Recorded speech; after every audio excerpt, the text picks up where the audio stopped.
Hello student, कैसे हो आप सब। आई होप आप सब अच्छे होंगे। स्टूडेंट्स, पिछले वीडियो में मैंने रस की परिभाषा बताई थी भरत मुनि के अनुसार, आचार्य रामचंद्र शुक्ल के अनुसार, और एक नॉर्मल सी परिभाषा भी बताई थी। आज मैं आप लोगों को रस के अंग बताती हूँ।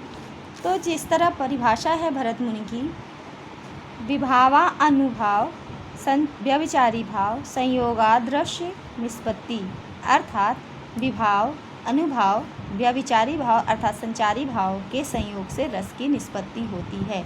और पिछले वीडियो में मैंने बताया ही था कि भरत मुनि ने नाट्यशास्त्र नाम का एक ग्रंथ लिखा था, उसमें उन्होंने रस के बारे में बताया था। तो रस के 4 अंग हैं। पहला है स्थायी भाव।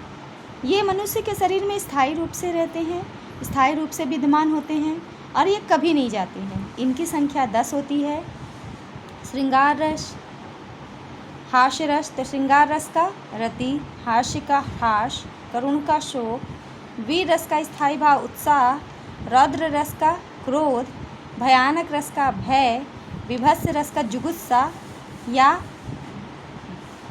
जुगुस्सा ही कहेंगे, अद्भुत रस का आश्चर्य या विस्मय और शांत रस का निर्वेद। एक अलग आता है एक वात्सल्य रस, जिसके जनक हैं सूरदास जी, और ये 10 रस होते हैं और इनके स्थायी भाव के अंग हैं।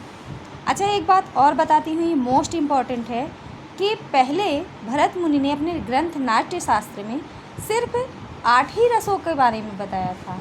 ये जो 9वां रस शांत रस है, इसके जनक हैं आचार्य विश्वनाथ। इन्होंने ही शांत रस को अपने ग्रंथ में लिखा। और वात्सल्य रस के जनक हैं सूरदास जी। तो इस चीज़ों को भी ध्यान रखिएगा। अब स्थायी भाव की संख्या 10 है, परीक्षा में ये पूछी भी जाती है। फिर है एक रस और जुड़ गया है, भक्ति रस। हालांकि पेपर में आपके 10 ही रस हैं, ध्यान रखिएगा।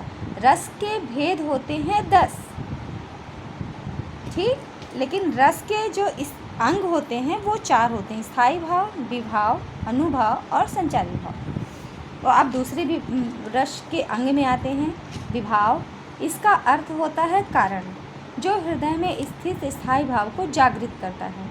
विभाव की संख्या 2 होती है, आलंबन विभाव और उद्दीपन विभाव। आलंबन विभाव मतलब क्या है कि जब मनुष्य के हृदय में जो भाव आता है उसे वो जागृत करता है। और उद्दीपन यानी और तेज कर देता है। उद्दीपन भी 2 होते हैं, एक आश्रय, एक विषयक। आश्रय यानी जिसके कारण हुआ और विषयक यानी जिससे हुआ। तो ये थे स्थायी भाव और विभाव। मिलते हैं नेक्स्ट वीडियो में, जिसमें मैं अनुभाव और संचारी भाव के बारे में बताऊंगी। Thank you.